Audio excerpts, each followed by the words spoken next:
सिंधुदुर्ग जिल्हा बँक निवडणुकीत असा राडा पाहायला मिळाला। राणेंच्या कार्यकर्त्यांनी राजन तेली यांच्या विरोधात घोषणाबाजी केल्यामुळे संतप्त झालेल्या तेली यांनी दगड उचलून मारण्याचा प्रयत्न केला।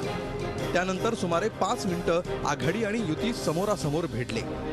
त्या पार्श्वभूमीवर जिल्ह्यातलं वातावरण तणावपूर्ण झालंय। जिल्हा बँक निवडणुकीत नारायण राणेंनी आपलं वर्चस्व सिद्ध केलं, तर शिवसेना आमदार दीपक केसरकरांना धक्का बसलाय।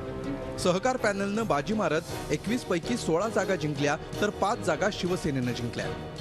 युतीच्या पॅनलमधून उभे असलेले राजन तेली आणि माजी आमदार पुष्पसेन सावंत या निवडणुकीत पराभूत झाले। सिंधुदुर्ग बँकेचे विद्यमान अध्यक्ष बी.डी. वारंग पराभूत झाले। दरम्यान हा पराभव गुंडगिरीमुळे झाल्याचा आरोप करण्यात येतोय, तर तेली स्वतःच दहशतवादी असल्याचा आरोप काँग्रेस जिल्हाध्यक्ष सतीश सावंत यांनी केलाय। दोन भागात दोन वेगळी मतदानाची पद्धत झाली। मी पहिल्यांदा सांगितल्याप्रमाणे सहकार खात्याने घेतली त्या बॅलेटवर नंबर नाही आणि ह्यांनी घेतली त्या बॅलेटवर नंबर, ती मोठी मतदान झालेलं असं मला या ठिकाणी वाटतं। गुंडशाही असेल तर सरकार भाजप सेनेचं आहे, त्याचा त्यांनी बंदोबस्त का केला नाही?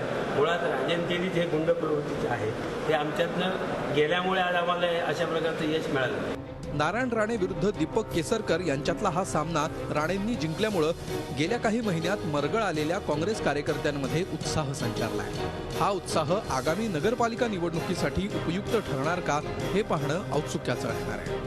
विकास गावकर, झी मीडिया, सिंधुदुर्ग। झी 24 तास रहा एक पाऊल पुढे।